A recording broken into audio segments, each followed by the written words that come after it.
So good afternoon. It's just past noon. Welcome to this session on digitization of healthcare in Europe.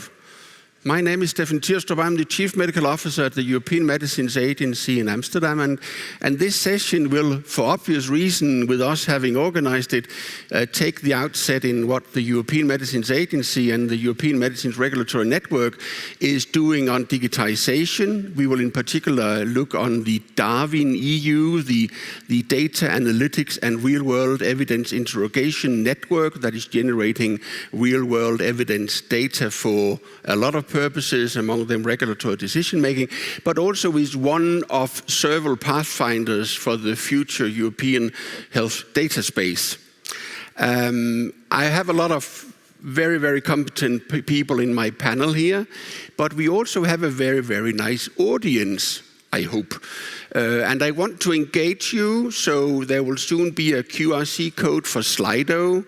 I will later in the presentation ask you for 2 word clouds, but I will definitely also encourage you to submit questions that my colleagues Sabine Haubenleiser and Franjo from the Jungersteiners will take care of curating and sorting out, so we can cover this topic best possible.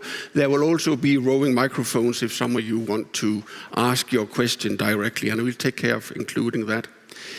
As most of you have seen or heard, there have been a lot of sessions so far at this meeting on AI, digitization, and many of those sessions, they all been good, at least the ones I've been attending, but most of them, or some of them at least, have been, focusing on the obstacles, the challenges, what if, and risks, and so forth. And we definitely acknowledge all this. But maybe just for this single session, could we agree that yes, we have all these challenges and so forth, but let's make this a session where we focus on the opportunities that AI and digitization is offering. So maybe giving it a positive spin. I keep my fingers crossed, and let's see how it goes. So my panel today is Zaide Frias. Zaide is our Chief Digitization Officer, or what is called Head of Digital Business Transformation at the European Agency, and she will briefly give a very quick introduction to the topic. On the panel, we also have Marco Mazzella from the European Commission, dealing with digitization, EU for health and so forth. You most likely seen Marco because he is on almost every panel in this session here. So we're happy that you're here as well, Marco. Next to Marco, you have another Italian, Rosa Guilani. Rosa works in St. Kitts Hospital in UK. Rosa has been heavily involved in she's an oncologist. She's been involved in ESMO, the European Society for Medical Oncology. But we at the European Medicines Agency also know Rosa as a member of our Healthcare Professionals Working Party, among other things. Next to Rosa, we have Nikolai Brun, and Nikolai is a medical doctor, have a lot of industry background, and is currently also working in a small Swedish company called Affinibody. And you are here to represent the industry, the pharma industry's view on this. But you, of course, also have something to disclose, namely that you've been working in the public sector as Chief Medical Officer at the European Medicines Agency. You've been heavily involved in the Big Data Steering Group and establishing the DARWIN network, so you have a bit of legacy that you most likely can share with us. And last but not least, on your right hand, we have Professor Peter Reinbeck, and Peter is a medical informatics guru working at the Rotterdam Medical Center, Erasmus Medical Center in Rotterdam, and he is here mainly today because he is leading the DARWIN Network Center in Rotterdam. So with further ado, we pass on to you, Zaide, for a few introductory remarks. Thank you.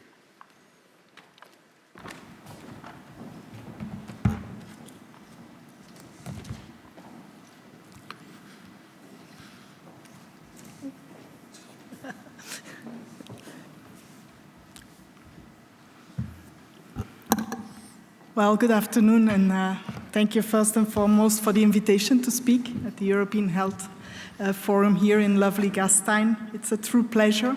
My name, as said, is Saïde Frias. I'm the head of the Digital Business Transformation Task Force at EMA, and I've been working at EMA for 25 years. And I see already a few people frowning, like that's not particularly seen as a good thing.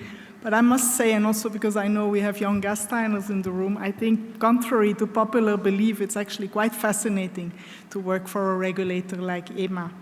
Never dull moments, I must say. If you think about the dynamic regulatory environment with so many pieces of legislation to implement at any given time, but also preparing for accessions or preparing for Brexit, at the opposite, reverse accession, and the consequence it had on the EMA to move to the Netherlands. Just to say, I've never regretted somehow to be part of this. So speaking of no dull moments, and very much in line with the title of my presentation, I would like to ask who of you would have ever thought that large language models would be making headline after headline in the past year and a half to 2 years? And who of you would have envisaged that OpenAI and ChatGPT would actually captivate us all, whether we are a researcher, an industry, or even the public, which makes it so specific that it's accessible to the general public as well. I'd like to focus in the next 10 minutes on 5 areas that are fundamentally in need of, shall I say, digital transformation, and I will do that, of course, from a medicine regulator perspective, but I will be very keen to hear in the debate if you think that there is, if it resonates with you, but also if there is anything potentially missing.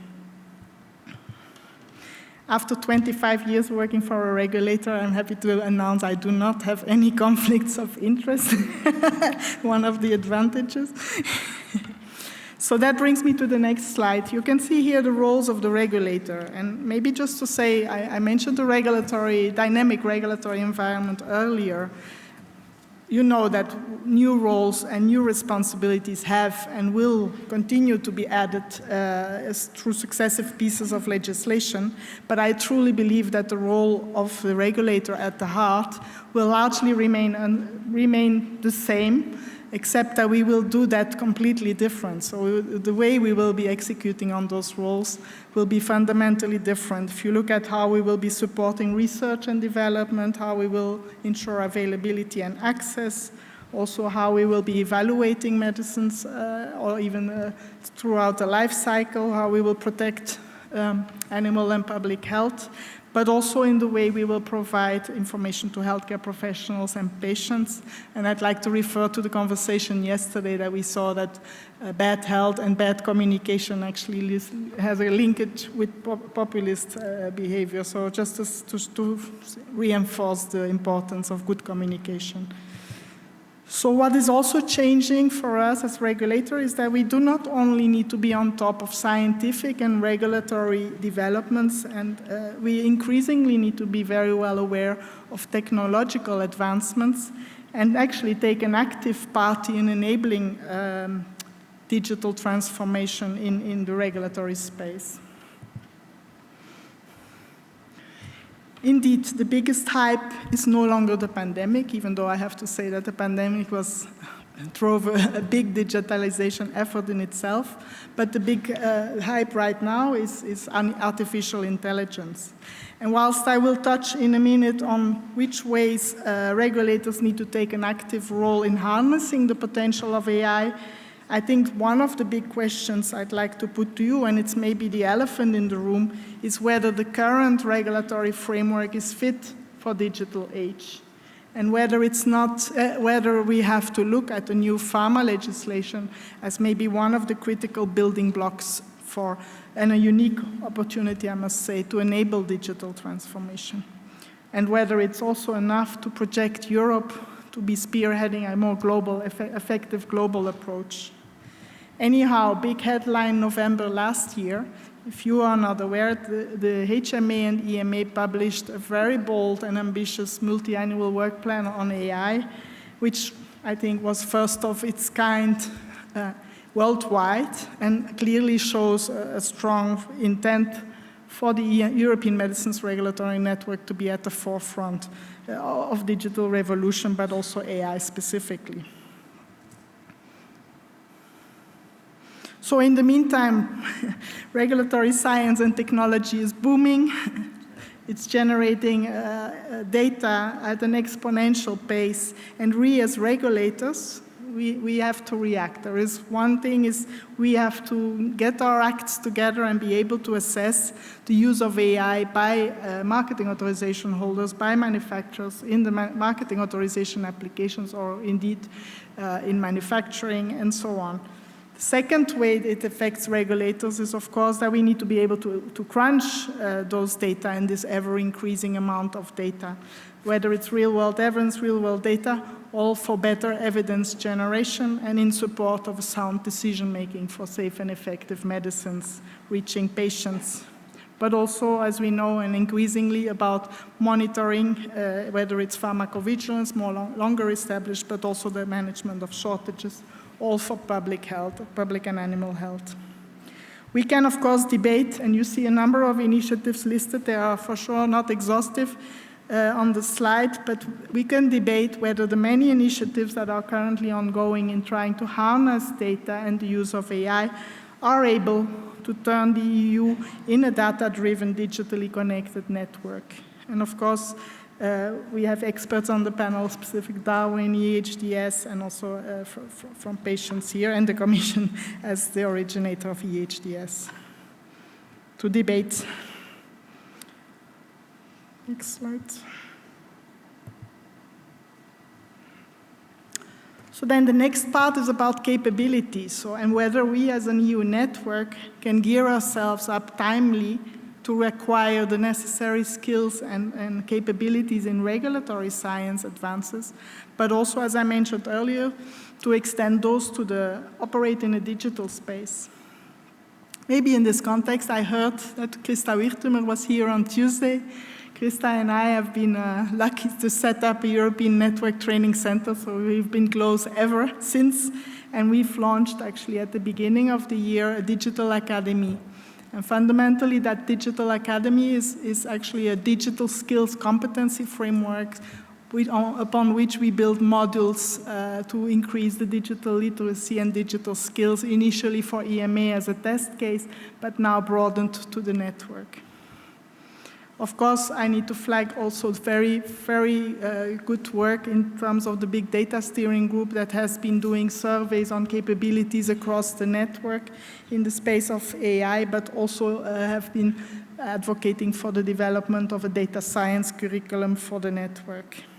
Here I'd like to, I know that we have young Gasteiners in the room, I'd like to make a little note that your inherent tech savviness and design thinking, but also your ability to continuously learn is giving you a mega head start, I think, on the job market. And for anybody recruiting, please think carefully, because you will need that kind of competencies and people with those competencies if you want to engage in digital evolution, because the pace of change is massive.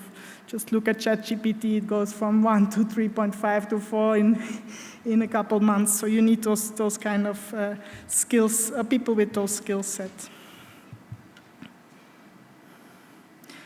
So then I come to regulatory optimization versus digital transformation. So if we as a regulator wanted to fulfill or to be able to fulfill all these new roles and responsibilities and all the ones coming, I think it requires us not just to look at optimizing processes, which is what we have largely done for the past 20 years, but we really need to look at transforming them.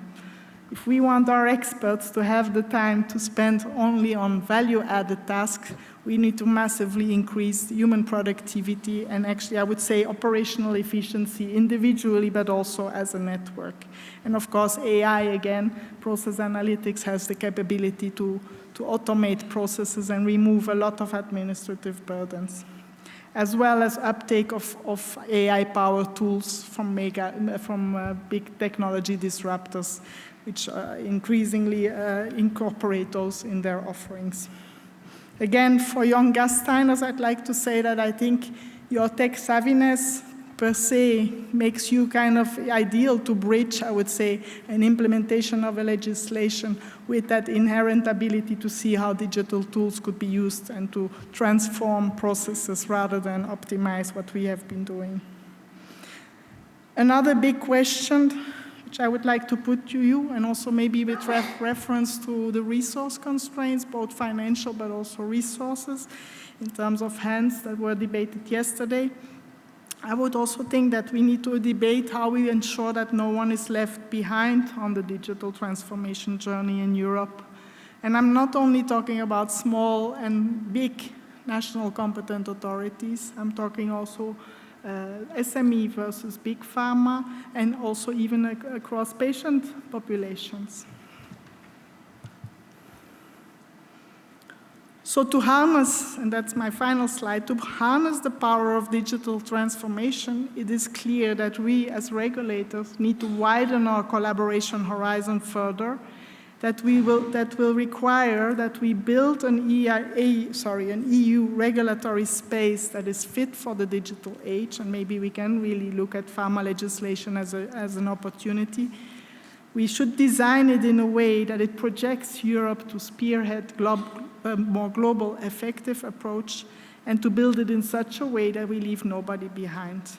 Only then are we building a future in which digital transformation enhances healthcare and animals in Europe. Thank you very much. Patients and animals, thank you.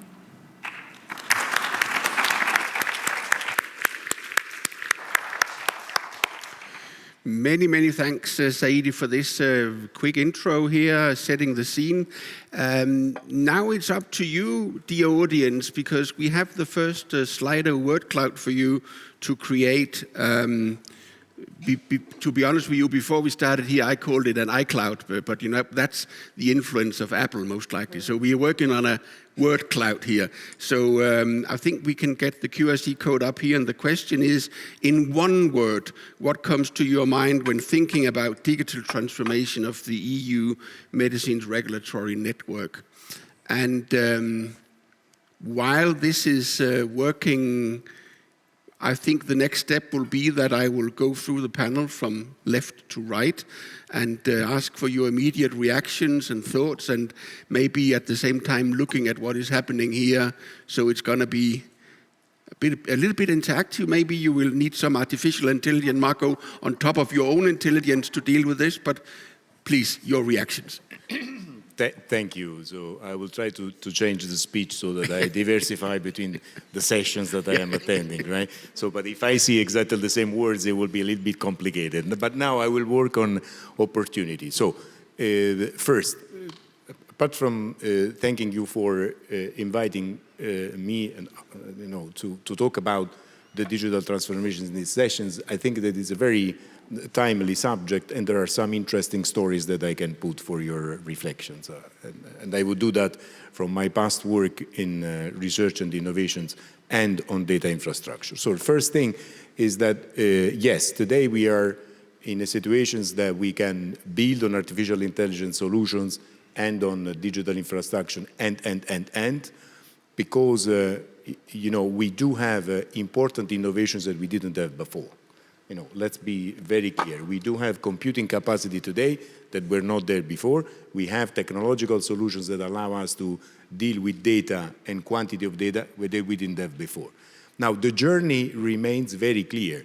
By the way, if you go back in 2018, the Commission published the digital transformations of health and care, the strategy, which was already at that time based on data. And with three elements. The fact that you provide citizens and professionals with access to health data timely. Second, that you build on new data.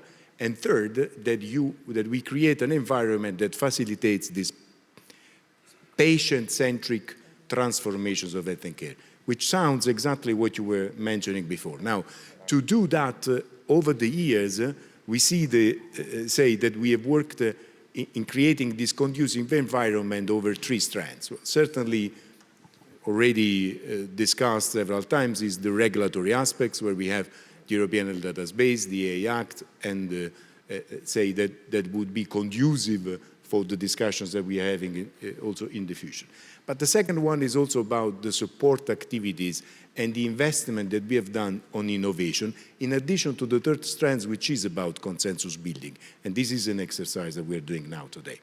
Now, you are rightly pointing out that when it comes to data infrastructure in your slide, you were saying we need to have access to data so that you generate insights from it, not only for research and innovation, not only for policy making in general, but also for regulatory purposes. Now, the way in which you shaped the conversations there, it shows that it's not just important to have a source of data, it is about the capability of linking data of very heterogeneous sources, which per se it's technologically complex, as an example, and then able to run on the top of that, say, data infrastructure, artificial intelligence solutions that would extract data.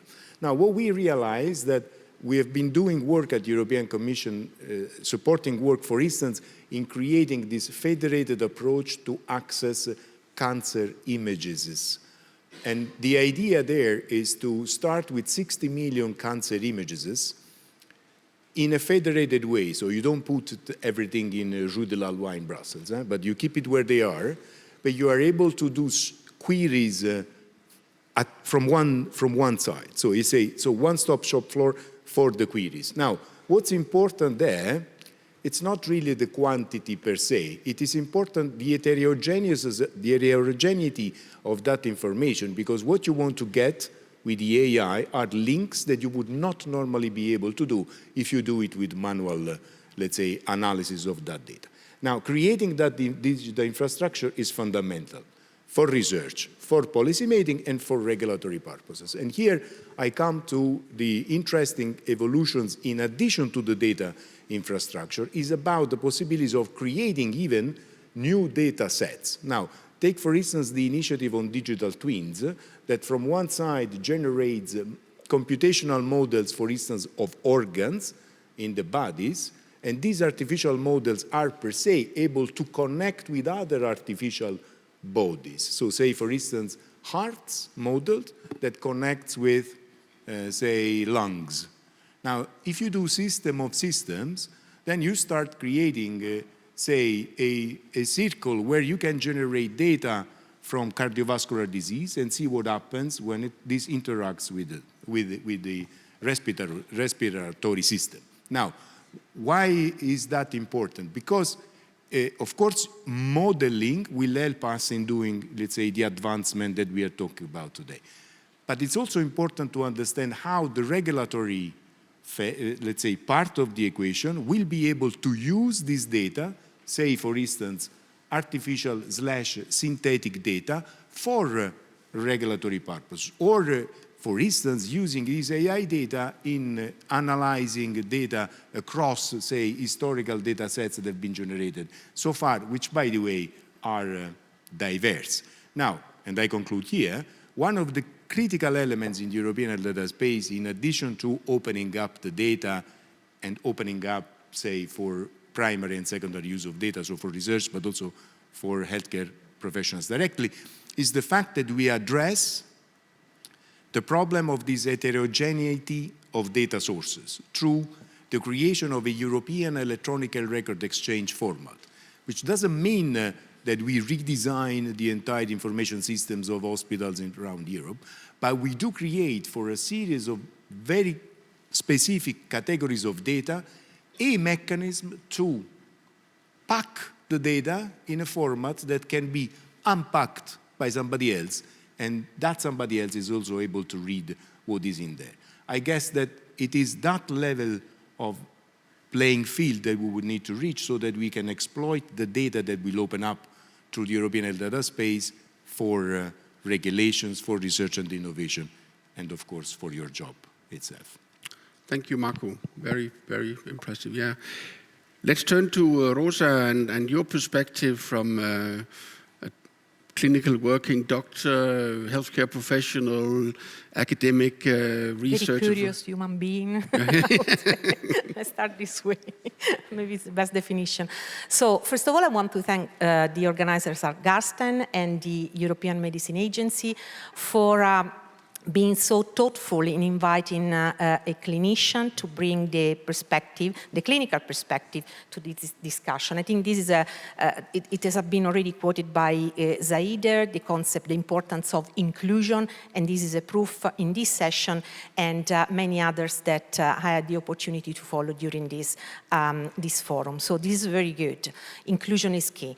Now, I want to very briefly tell you why I feel when thinking of digitalization in Europe, aside from feeling a bit anxious, Zaida, because you gave a very comprehensive idea of digitalization, and this is massive. It's basically a revolution that is much bigger than the industrial revolution that we had in the past, and this is really massive. And I really appreciate one of the message left outside the door, where everybody can say, can leave a message about the concept of digitalization. And what I like was it's the important that we change our mindset, which is basically sometimes is very difficult to do. I want to tell you why, as a clinician, I feel happy. I feel a bit concerned. People that know me, they know that my concern, they last for a few seconds, but still, I want to share with you. And then I feel hopeful. So I feel happy because I remember of myself at my desk in the hospital, imputing in a narrative way the outcome of the consultation with my patient, and feeling very frustrated because I know that was a gold mine of data that could have helped to refine algorithms of treatment, that could have helped us to treat better patients and more in general individuals. And we simply did not have the tools. Now we have the tools, and we need to be conscious of this massive opportunity that we have. With respect to the regulatory side of the story, I'm even happier because even though my profession really heavily relies on the concept of clinical trials, I think that sometimes we are a bit slow, we are a bit, let's say, too heavy, or we are too much structure in a way in running our research. And I'm sure that with the support of these tools, we can do much better in a smarter way. So focusing, of course, on the pre-approval phase, but even more on the post-approval phase. And this will require, once again, the discussion of many stakeholders, because it's not just a matter of clinicians and regulators, and of course, patient. I like the term that Marco used in terms of, this is a patient-centric shift. But it includes also, and even more, the people that have to pay for the new, for the innovation, because usually this is a time where the discussion can become slower. So I'm sure, I'm absolutely positive that this schism, this shift that we are having, supported by technology, can help us in making the process of evidence generation more robust, quicker, so that we can fulfill the promise for our patient, like treating the patient at the right time with the right drug and so on. What we are doing now is much better than years ago, but it's not enough. Now, this was the happiness. You can you can see the concerns. The concern is that every time, and again, as a clinician, okay, so it's not my expertise, every time that I see some beautiful discussion at central level, at European level, then I had the impression that there is kind of a slow uptake down the line at the level of member states. It has been already discussed. So I think that this is my concern, but also our opportunity to rely on our experience from the past in order to make sure that we get it right with the implementation of digitalization in Europe, from health records to allow patients to participate in clinical trials, patients that have been neglected because of their age or where they live, for instance. So I don't want Europe, with different pace in approaching innovation. And also the other reason I'm a bit concerned is the workforce. Be nice to the workforce, okay? Because basically I've not been trained for everything that that we are discussed today. I think I'm a good doctor, I am, but I'm not, this is an evolution, as I say, so I really need to try to keep pace with everything is happening on top of my job at the hospital. So I think that it's very important to prepare the workforce, the young workforce, but of course also the workforce that is currently providing service to patients and citizens. So we need to do it. And just to conclude, why I'm hopeful, because as I said, I would have never imagined a year ago to have discussion about AI and about digitalization. This is happening around the world. This is happening everywhere. Well, not everywhere, but it's a quite broad discussion with many stakeholders that are involved in it. So we need to ensure that this discussion will remain at the global level, because, for instance, just thinking of drug development, it is a global process, the one of developing drugs. So we really need to acknowledge that we have the vision, we have the science, we have the opportunity to make this really a way to advance healthcare for patients. Thank you. Thank you, Rosa. And then we pass on to you, Nikolai, with most likely your new hat on as a small pharma industry representative. Where do you see the opportunities, maybe a bit of the challenges as well? Well, I thank you very much, and thank you for inviting a biotech industry perspective in here as well. I think that's very important. I mean, the ecosystem of new drug treatments often starts with a good idea in academia, university, but it's developed in industry. I mean, the new treatments, they are coming from industry. Industry is developing the new medicines that we have. So I think that perspective is really important to bring to the table. I would like to start with the story from when I was working as a regulator and one of the co-chairs of the Big Data Task Force, later Steering Committee, because during COVID, a lot of misinformation was spread. Suddenly there were these stories that patients taking ACE inhibitors for blood pressure or non-steroidal inflammatory drugs for rheumatic diseases and so forth, they should be very afraid, because if you were COVID vaccinated, then this could be very dangerous. And there we actually used real-world data to answer that question. We pulled data from 12,000 patients very quickly from Denmark, either taking ACE inhibitors or NSAIDs, and who had been vaccinated, a control group that had not been vaccinated yet, and we could put that discussion to bed within 2 weeks. 2 weeks we had data from more than 12,000 patients, basically answering the question, no, it was not dangerous to be COVID vaccinated if you were taking ACE inhibitors or NSAIDs. It shows the power of real-world data. It shows the opportunities with real-world data in answering very important health questions. Now, in drug development, we see a lot of opportunity using that kind of information as well. Imagine if you did clinical trials where you substituted some of the placebo arms exposing patients to ineffective treatment with real-world data, and not just in the classical historical and control way, but that you actually use randomization, you use placebo control, you can use all the techniques, prospectively randomize patients based upon real-world data as they're generated. So you can eliminate all the biases that you're afraid of by using these new technologies and real-world data sets. So I think it provides an enormous opportunity also in drug development. We have to find the way to do it safely, not compromising patient identity and so forth, but industry is not interested in individual patients. They're interested in creating new medicines that work for a lot of patients. And I think that the opportunities are there. We can use it smartly. We need to act with a certain degree of urgency, I think, because we are losing out in the race on clinical trials in Europe. According to global data, 15 years ago, 30% of all clinical trials in the world were also conducted in Europe. That's down to 19% now. So clinical trials are dwindling.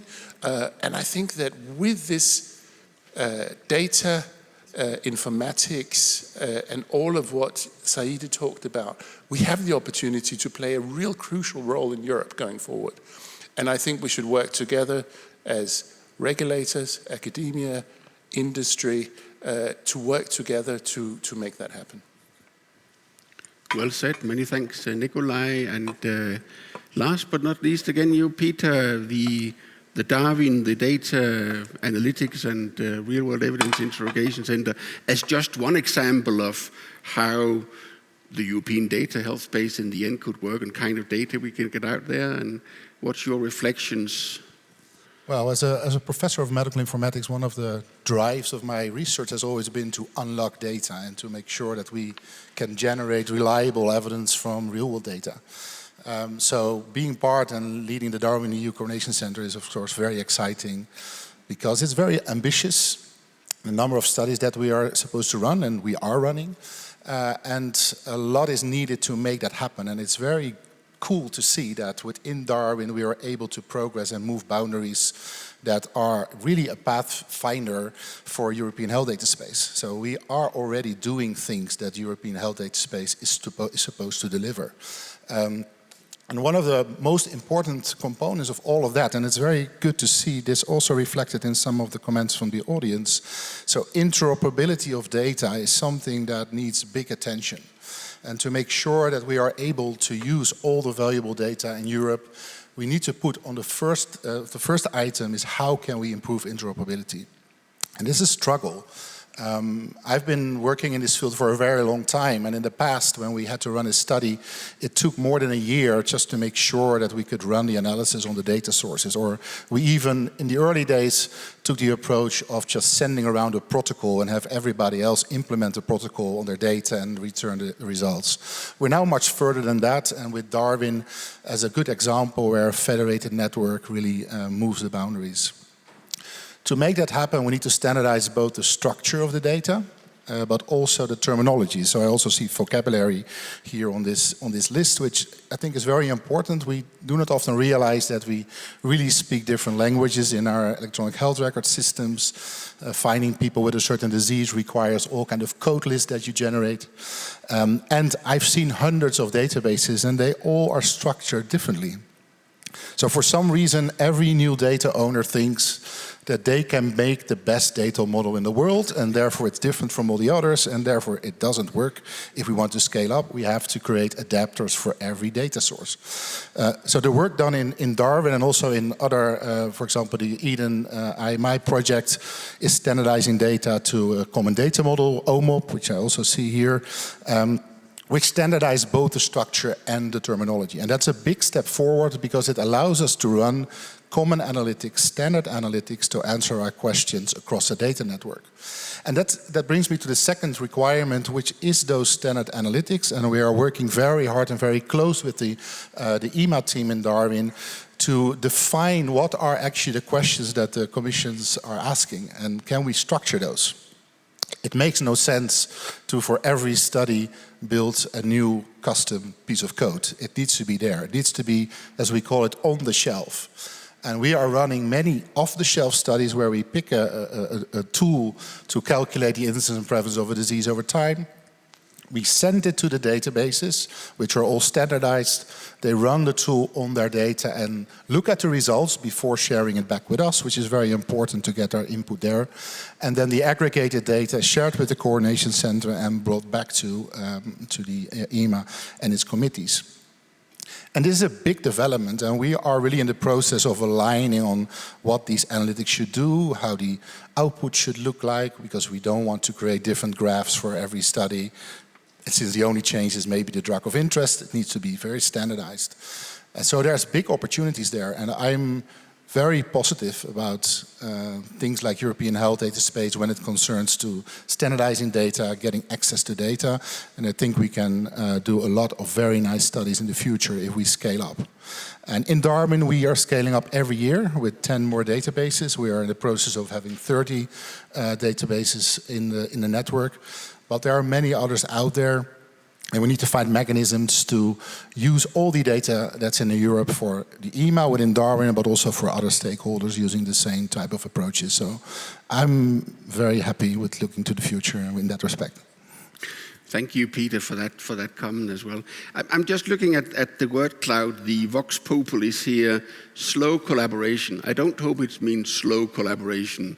I hope that we can speed up things by collaborating, but it's your vote, so to speak. And talking about slowness, or maybe twisting it a little bit, how far have we gone? I think you gave some really good examples there, the two gentlemen on the right hand.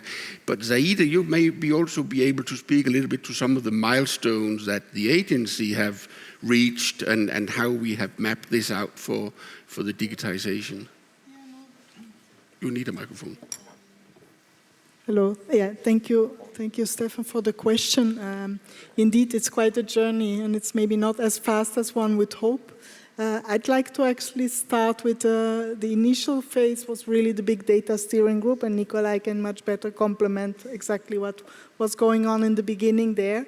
But I would like to start from after the pandemic, whilst we were actually in BCP and had put on hold a lot of tasks that the agency was conducting.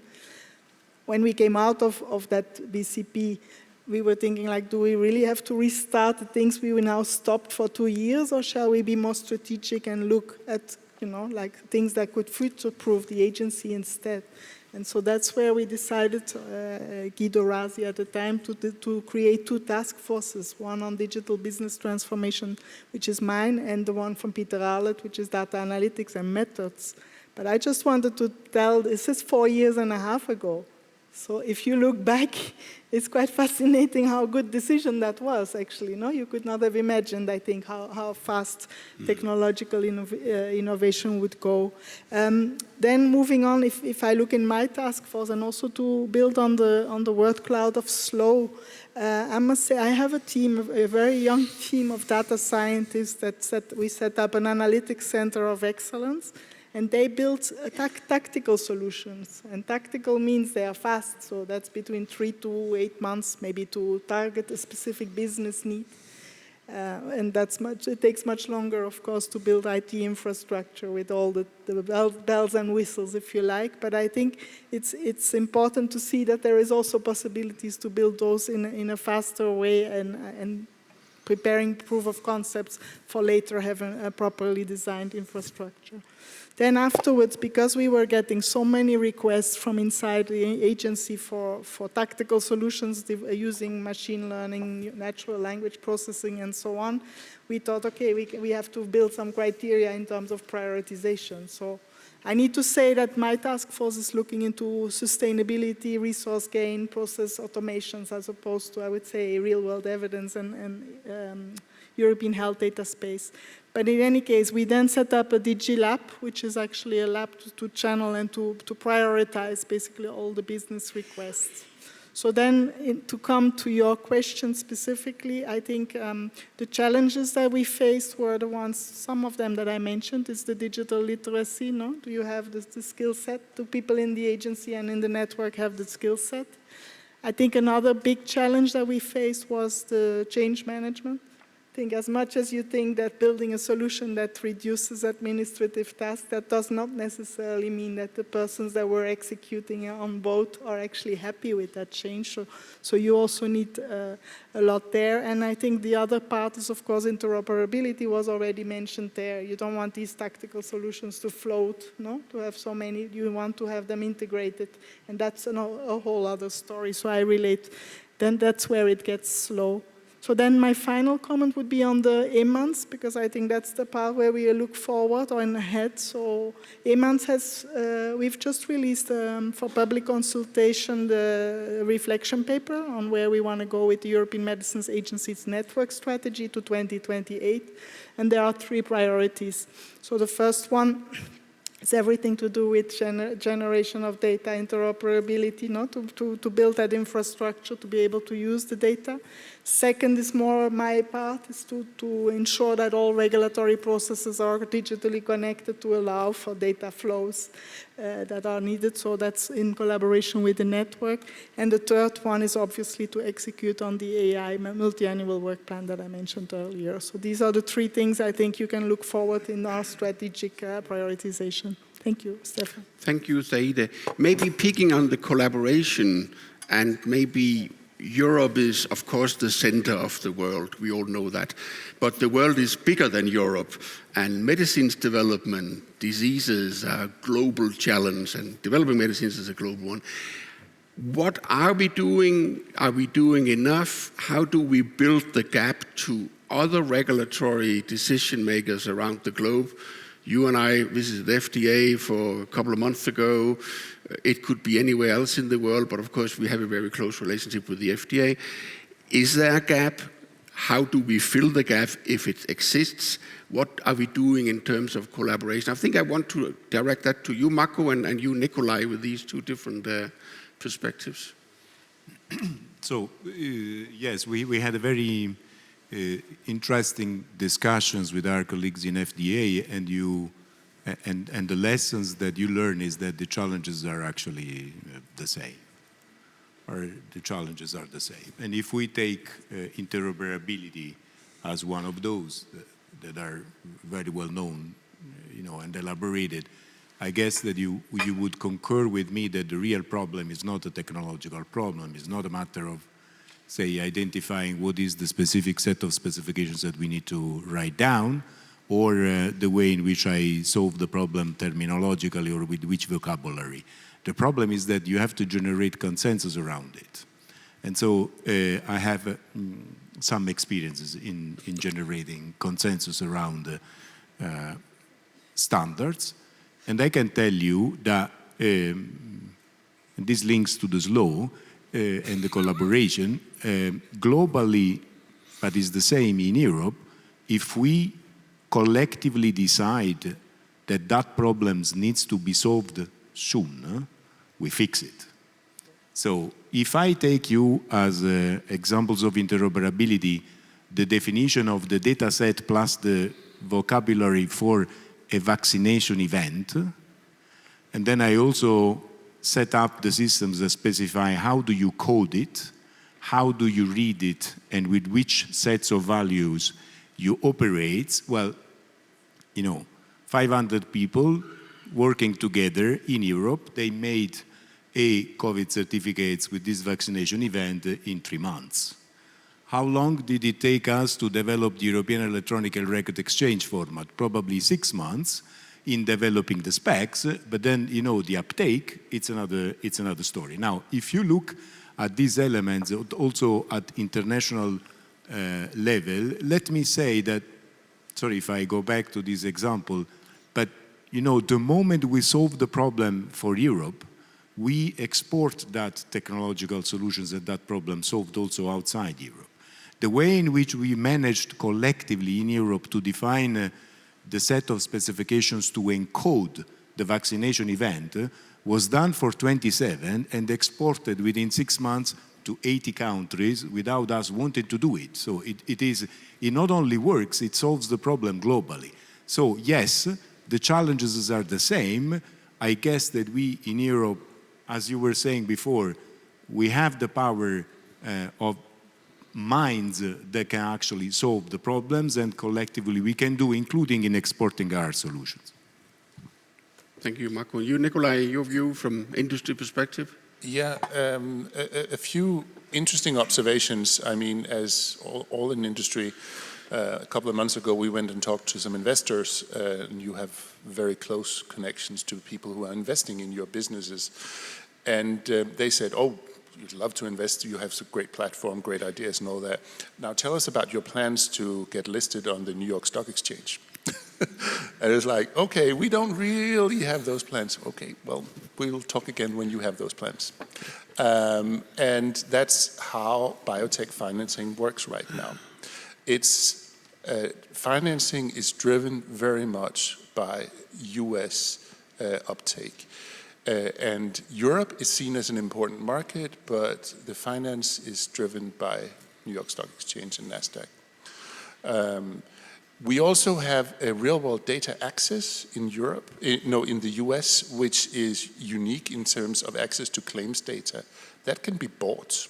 So if I want to develop a drug for an orphan disease, I can purchase data from a claims database showing where those patients live, whose doctors are treating them, and what treatment they're currently on. That makes it very attractive to do clinical drug development using claims data in the US.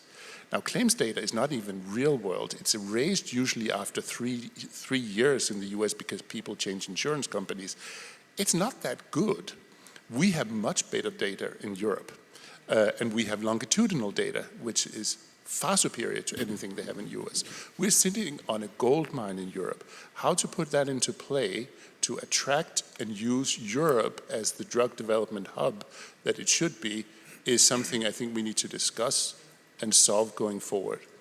And my last point is that drug regulation doesn't solve it all, because if you have developed a really good drug and you actually get the approval from the EMA and good colleagues, then you still need reimbursement. And reimbursement in Europe is 27 different reimbursement systems.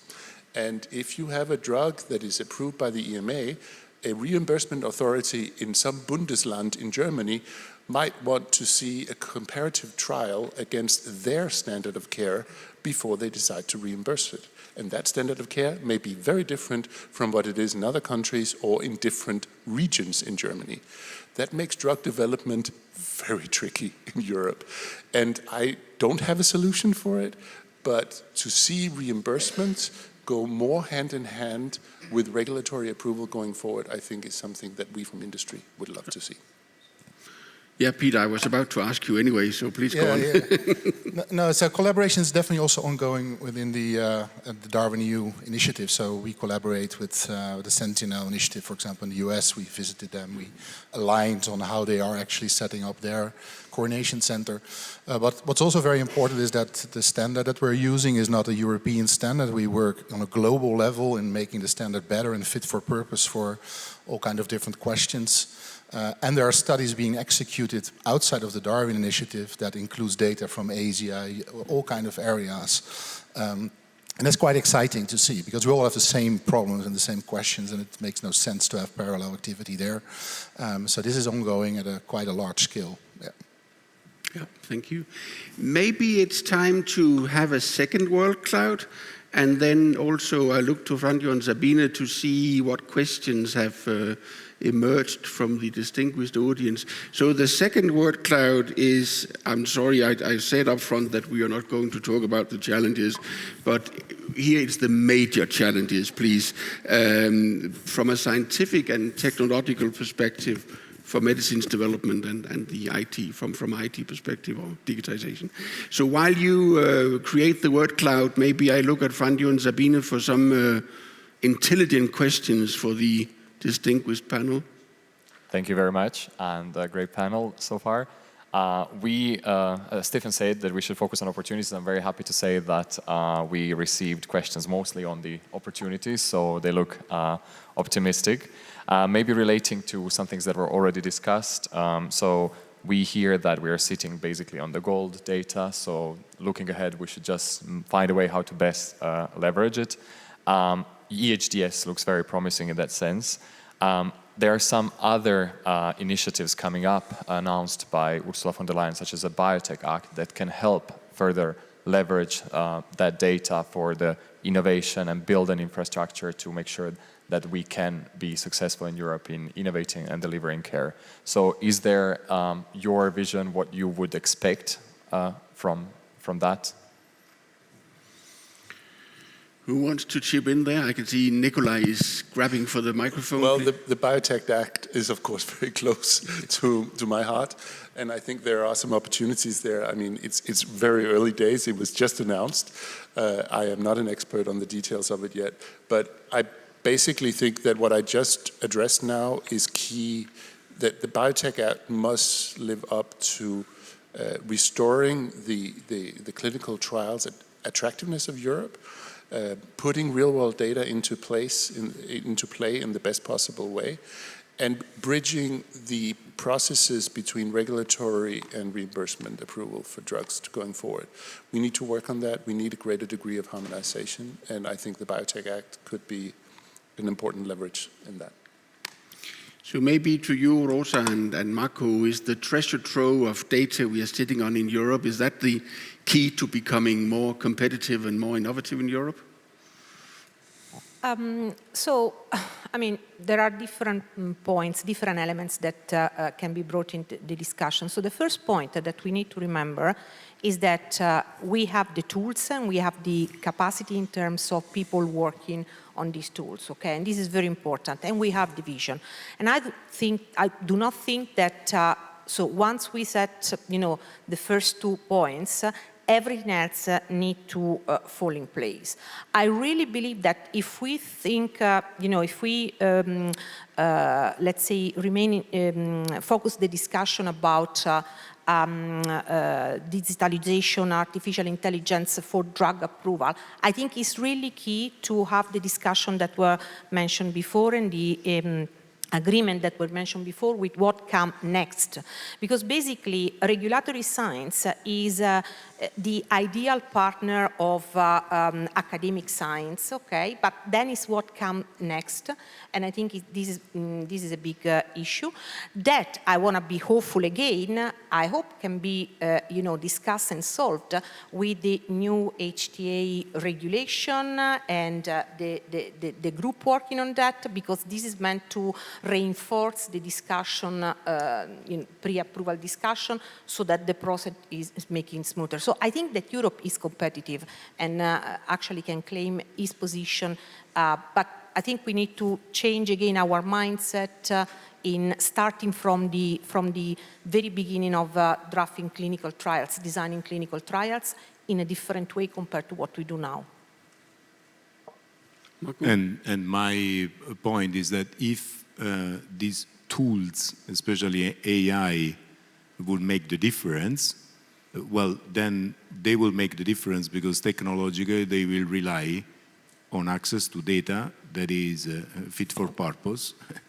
And therefore, if you want to stimulate competitiveness and creating an innovation environment in Europe, these 2 elements of the receipts, they should go hand in hand. And say, I think that probably the most important elements that comes from the slides now is that you would support that innovation. And I can say from my experience in developing also large-scale IT platforms working in Europe, you cannot, create the conditions for innovation if you don't also enable at the same time trust into the operators. And therefore, certain, provisions that we have in Europe, including the general data protection regulations, they would be conducive to innovation per se. And in some sense, for certain applications, it would also constitute a competitive advantage. So I think that the environment, it is going exactly in that direction. Yeah, thank you. So looking at the word cloud, it's more diverse or more dispersed than compared to last time. Trust and cost. That's definitely challenging. We can always talk about the money. I think trust is an important one, getting everybody to trust what we are generating. And I think you alluded to it, Nikolai. If you as an industry start generating synthetic control arms, we as regulators would like to understand what is happening, how you developed it. Are the biases in there? Are you playing tricks with us, to be honest? So, that's also a kind of trust building. And then, of course, there are a lot of things, again, of, funding, bureaucracy, regulation, they go hand in hand, or, I don't know, maybe. And perhaps also transparency goes hand in hand with trust, so that people and the public knows what their data will be used for, because it's not mysterious, it's not big evil pharma who wants to harvest and know exactly what kind of medicine you're taking on. It's actually for a public good, it's to develop new medicines, and there's no interest in individual data. So if you transparently communicate that, I think that would also help build trust. That's a really good point. And now a couple of you have used the word federated network. Are everybody in here completely sure what a federated network is? I see some heads. So maybe, Peter, what is a federated network? What does it mean? Yeah, so it's a mechanism to also comply to GDPR in the sense that you're not sharing patient-level data to a coordination center, for example, like in DARWIN. So you leave that responsibility to the data partner, the data owner, the custodian, and you execute the code locally on those databases. I think this is one of the mechanisms that you federate that responsibility. That has the advantage of not sharing patient-level data, but also it is the advantage that the data owner stays in control and is the person which has the most experience in using that data and interpreting the results. So the federated network structure is enabling that, and there are all kinds of advances in that space also around AI, where you can do federated learning, where you update your models on each site and then get a global model that works. We don't do that in Darwin, but we use it mainly to get insights in like the prevalence of diseases and the drug uptakes. And for that, we don't need patient-level data centrally. We don't need to pull the data to give the answer. We actually like to see the differences across the countries and the data sources, and therefore it works quite well to just share aggregated data instead of pooling the data into one central place, which is not going to work for many reasons. You had a comment before, Rosa, and before you embark on that, maybe you can add to your comment. Do you feel, both as a, you need to wear two hats here. Do you as a treating physician feel confident in what is happening here in terms of sharing data and federated network? And do you sense whether your patients can see the benefit of, first of all, having access to their own data, but also for the greater good sharing their data in a nominalized form, in a federated network? And then your comments. I think there's a kinder egg for you. Three questions in one. I think it's pretty, I do not know. I mean, this is my perception, this is my opinion. Yeah. And I do not pretend by all means that is reflecting the opinion of everybody. But what patient, at least my patient, are interested in is in receiving meaningful treatment option that have been rationally developed and that they can get when they need. There is an issue of trust and communication, so if we, and transparency that was mentioned, so provided that we follow this principle, trust, transparency and communication, I think that there is no such big concern, okay? But this is my view. And certainly as a clinician, I do not have it because I appreciate the comment that has been made before in the sense that even industry not interested in the specific, single patient data, but in another, they took another look at the data. So I personally do not have concern, but not big concern, but this is part of the discussion, is an important part, and communication will be key to everybody on board. Sorry, very generalized answer, but also the question was pretty general, to be fair. So, okay. Now, sorry, but now, what I want to make as a comment is about cost, because we made always comment about cost being the elephant in the room, though we do not want to talk about cost. Okay, can I bring a companion elephant for the elephant already existing? Okay, so we have two elephants now, okay, which is what will cost us as a, community, as in economical terms, not doing what we have the opportunity of doing. What will cost us not to advance, bringing, quicker solution to patient, ensuring that the system will be fit for purpose, being stuck to a system that is much better what it was 50 years ago, but is not perfect. What will be the cost of that? Because we always only tackle one side of the cost, but I think it's worth to think also in a, with another perspective. So maybe also looking at the financial benefits of moving on. So, Absolutely. Well, there may be an investment upfront, in many ways, not only money, but also skills and so forth, but that will pay off. Exactly. Hopefully. So if you think of the cost now, so we would just start, we are going home because it will be, an enormous amount of financial investment and many other investment. But I think that we need to have a bit, again, change our mindset and think a little bit on a more mid and long-term vision. Otherwise, we just remain as, we are. So talking about investment and maybe twisting it a little bit, Zaida, I will look at you. You told us you have a rather young workforce. is it a challenge, or do you need to inspire young people to get engaged in digitization? And what have you done? Because you have a young workforce and they are delivering, so something must have been done, huh?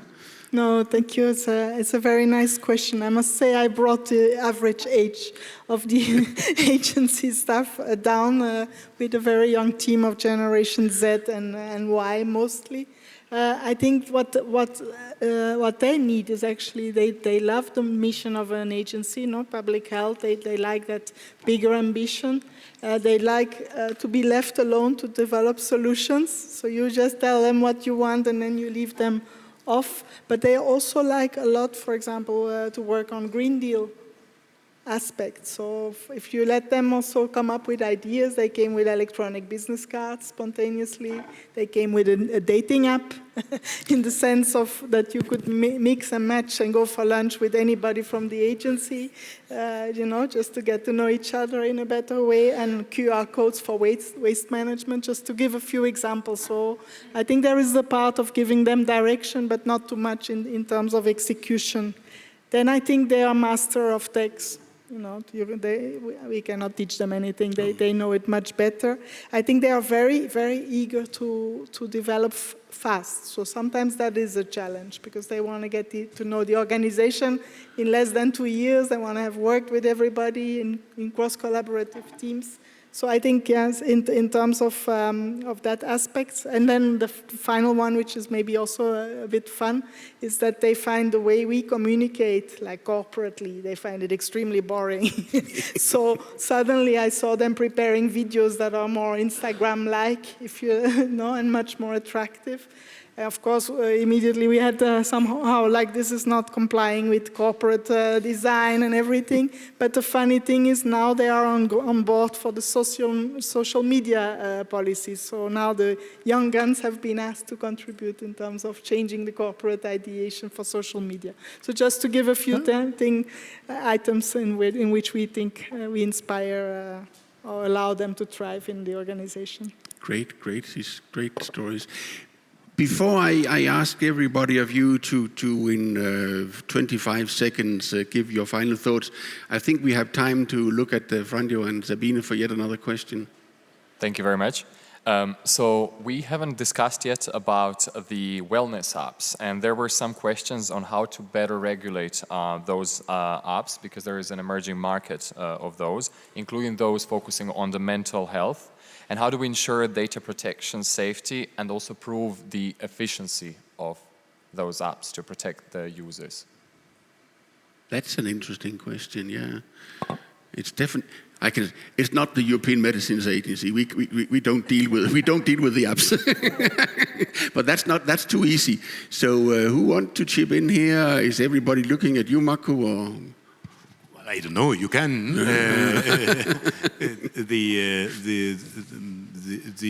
Well, correctly you say, if you talk about mental health and you talk wellness app, we need to distinguish what we're talking about, because if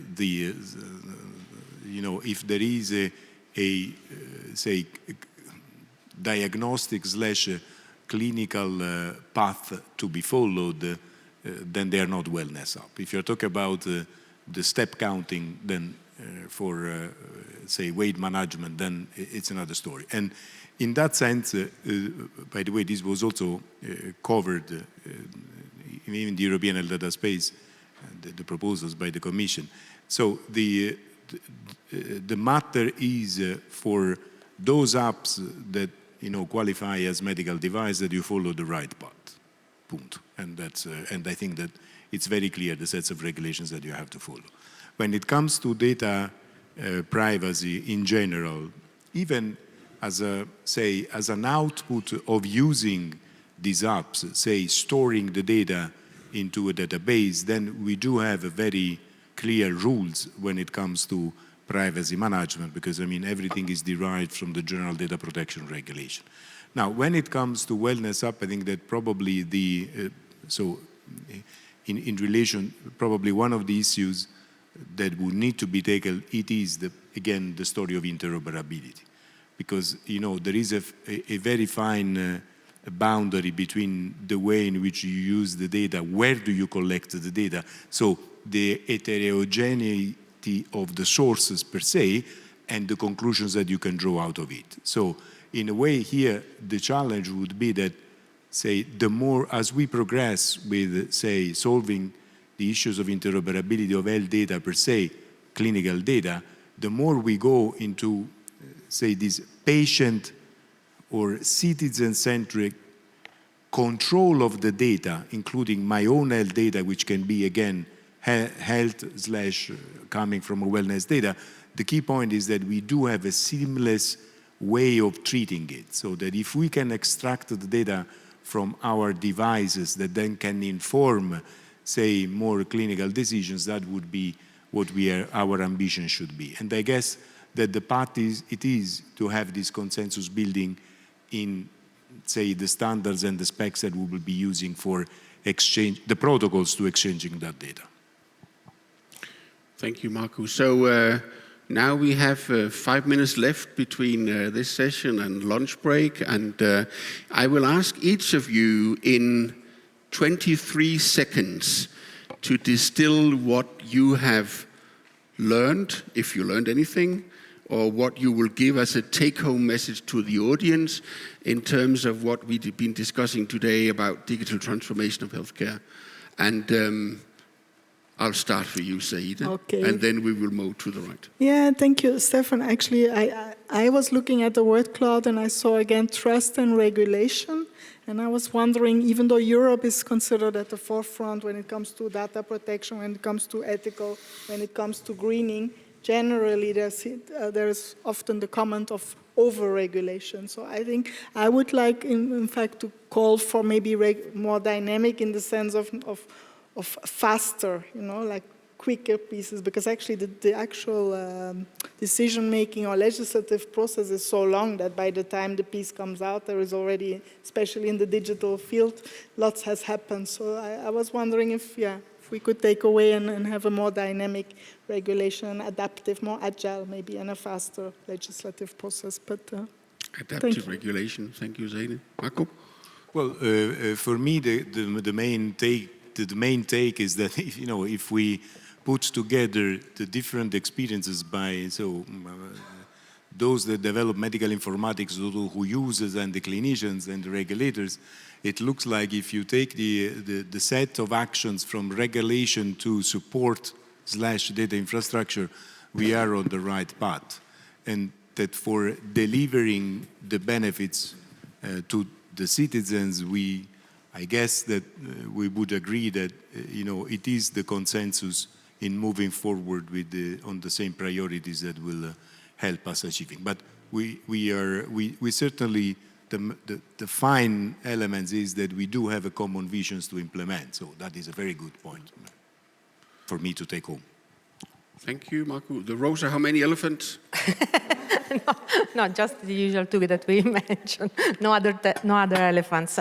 No, actually, I learned that our vision coming from different points, clinician, the European institution, industry, and other partners is actually closer than we would anticipate, okay? It's a matter of building up on what is there. I think that all of us, we share the vision, so we can clearly see that this is a good thing happening, and it's just a matter of ensure that we find the right way for implementing it. So implementation will play a big part on the discussion that should start from very beginning with all interested party, and I think that together we can do it.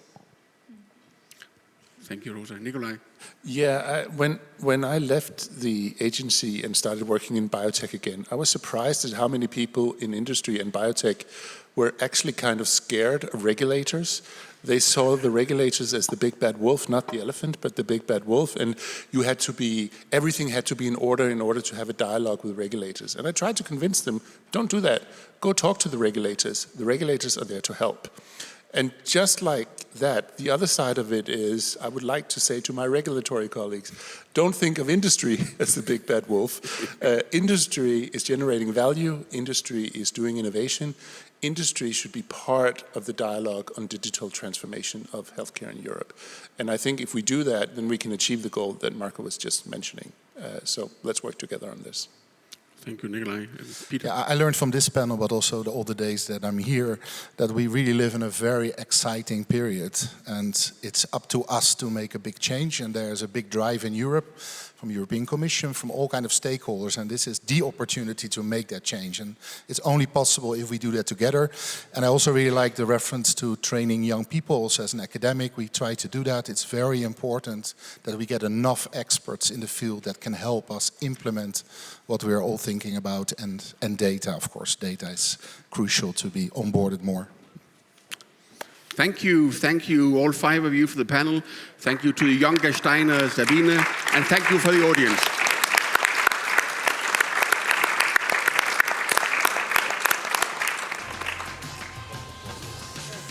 Well done.